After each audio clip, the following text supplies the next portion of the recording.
Tiana, and in today's video we are going to be installing our pendant lights from West Elm. So if you're new here, my family and I have been living in our dream home for just around 6 months now, and we are just transforming each space little by little to make this house our forever home.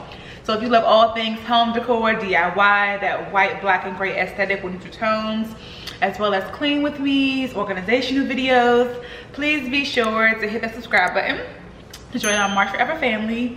And if you're oldie but goodie, welcome back, guys. Also be sure to follow us over on our home Instagram page, on Marsh Forever Home. Yeah, we have fun over there, and we have some decisions to make coming up very, very soon. Okay, so first things first, let's get into this Redmond blender, this personal blender. It's a new product that's actually available on the Amazon store. I'll link everything below, but I love this blender. And so you guys saw me making the shake. I used peaches, mango, pineapple, and a fresh banana with vanilla almond, or no, vanilla soy milk. That's all we have left. That's the milk we use for our coffee. But anyways, no ice because I had the frozen fruits, and it is so good. It's like a tropical drink with like a banana punch to make it like really smooth. I just love this. It's so good. It blended so smoothly. You guys see me like stop it and like turn it upside down because I'm like, hold on, wait, are there chunks in here? But there's not one chunk in here, like not one. Even my real full-size blender doesn't do a good of this job, guys. Don't tell them I said that.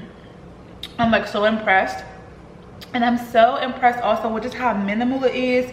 It's so small but so powerful. I can like throw this in my breakfast nook if I want, and it won't be an eyesore because you guys know we have that big Breville, so I can't have too much going on over there. And this can like fit right in the corner, which is perfect.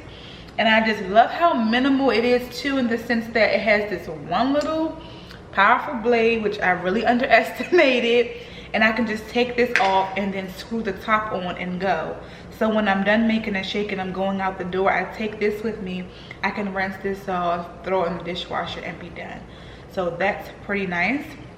And they also send you a second container, which is nice. And again, it has a top. You can attach the top or the blade to it. So that's super nice. I really appreciate that, because if I have one in the dishwasher, I can still have another one. I can use this. So good. So yeah, if you want to shop this personal blender, I highly recommend. Again, I'll leave everything below so that you guys can purchase this. I'm also thinking about potentially taking this to work. This year I think I want a refrigerator and freezer in my office space, and this would be so easy to use. This would be great. And I also love how it has suction at the bottom, so I can stick it to my desk if I decide to take it to work with me. But I have the option because it's so small and cute. So yes, if you want to purchase, I'll leave everything below. But let's jump into the video. All right, guys, so here is the original look of the kitchen with these pendant lights. Remember, we got these from IKEA for like 22 bucks a piece, I believe. We got some lights right away because we did not have any with our builder. They were just caps, so we didn't have any standard lighting. And so we really wanted to get something right away because it was really dark over top of our island. So we got these and we loved them. They were great. But once we got the black backsplash, Eric kind of was like, okay, maybe we should go with a different pendant, something that looks different so you can really focus on the backsplash. So I've seen these pendants from West Elm. I'll put them on the screen. They finally came, and we're going to install them right now. So let's get started.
little bit of a detailed explanation as to how you install these pendant lights, because it might be difficult to see when I'm actually recording.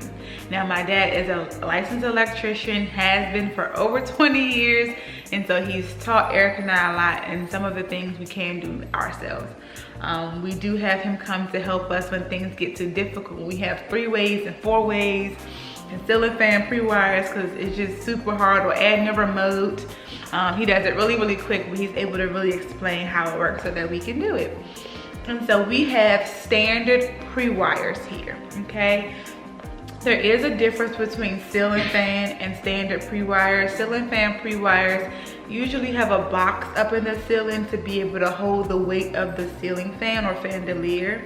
It also usually has an extra wire up there, because most ceiling fan pre-wires, you have like 2 switches. You have one for the light and one for the fan, right? And so it has an extra wire. And this standard pre-wire, if this standard pre-wire, is that right? Standard light pre-wire? Yeah, the standard light pre-wire.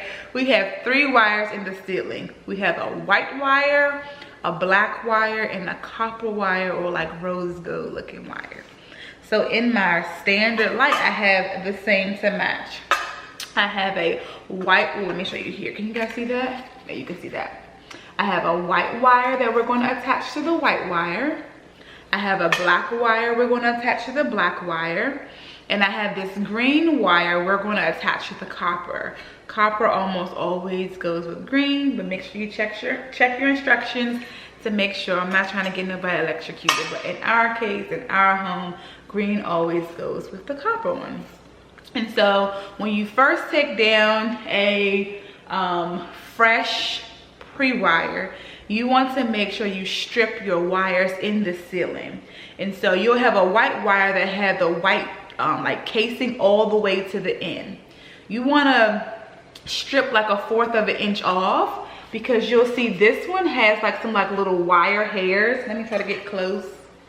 It has these like little wire hairs, okay? And you want to wrap these hairs around the wire. You can't do that if the copper piece at the end is not exposed. You can't wrap it around the white part. You want to wrap it around the copper end. Same thing with the black one. There's going to be this black like casing plastic all the way to the end. You want to strip like 1/4 of the inch so that you can be able to wrap this little casing around.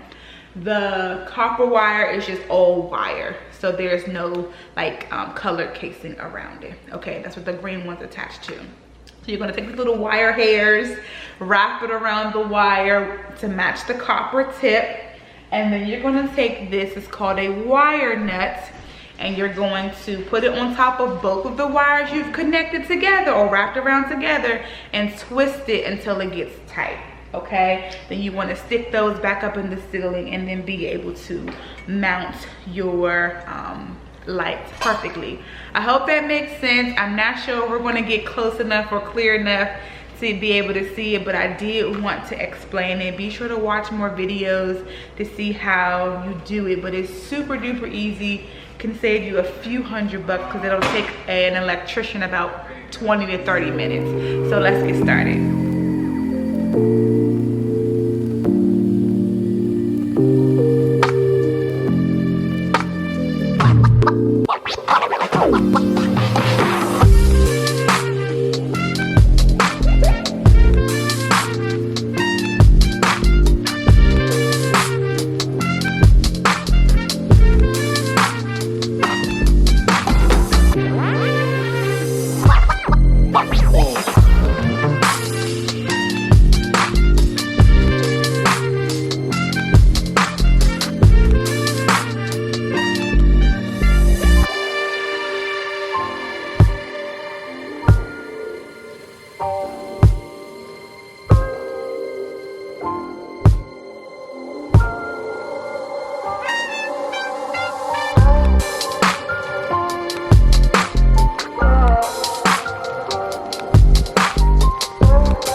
All right guys, so here is the finished look of the kitchen. It looks so good, so clean. I love the lights. I gotta get used to it because I'm always looking for the black lights, but I like it because it's so minimal and it really makes your eyes go straight to the backsplash, which is what Eric and I were looking for. I like the size of them too. I will say I wish they were a tad bit closer together, but I like the size. The amount of space from the bottom of the pendant light here to the countertop is 37.5 inches. And I really like this height. When looking at it from this angle, I didn't want it to be lower than the microwave or lower touching or blocking the refrigerator. And so this is a perfect size for, or like I think length for me. So looking at it from this angle, and if you look like really from my height, like me standing, it's not as high as it looks here, but yeah, it's like perfect. I love the way that looks. And so I'm gonna turn the light on so you guys can see. It's kind of bright on camera. It doesn't really show you how it looks in person, but I'm gonna just turn the lights off and show y'all. Okay, so these are the lights. It's so hard to see it on camera because it just won't, you know, like it doesn't look that bright on camera. I mean, in person. And so I thought that it was gonna make this space brighter, but I also changed out the light bulbs. The light bulbs that were in the other one were much bigger and much brighter. These ones are not. These are the same ones I have in my bathroom. I do not know the wattage. I just know they're daylight lights. But I like it because I was thinking about changing these to the warm tone lights to give it a moody vibe. But I feel like I still have that moody vibe even with the daylight, and I feel so bad it's not showing you how it truly looks on in real life. I also take a picture, and if it can like really depict how it looks, then I'll insert it, but it's not this bright and ugly how it looks on camera. It's very moody and it really just sets the tone, and I like how if we're on the first floor, I legit can just have the pendant lights on and really be good. That'll be it. So yeah, I really like the way it came out. And I also, if y'all can see back here, I cleaned up the breakfast nook over here with the breakfast bar. And I have, y'all see I have the Redmond personal blender right there, and it looks so clean, so good. I did remove my fruit plates because there was no fruit on it, okay? And I removed my pastry little tray because there was no pastries there, and I don't need no pastries anyway. But yes, it looks so good. It looks so clean, so minimal, because the big Breville is everything you need over there. So yeah, this is the angle from this way. I'm so mad the lights are just looking very overly bright because it doesn't look like that in person. But yes, it's just so minimal and I love it. So that's all our time. Until the next time, and I'll see you later. Oh, actually, I might come back tomorrow to show you how it looks when there's a light outside. That might help it. But if I don't, I'll see y'all next time. Bye. That's all I need for you to believe in our family. We're Marsh Forever.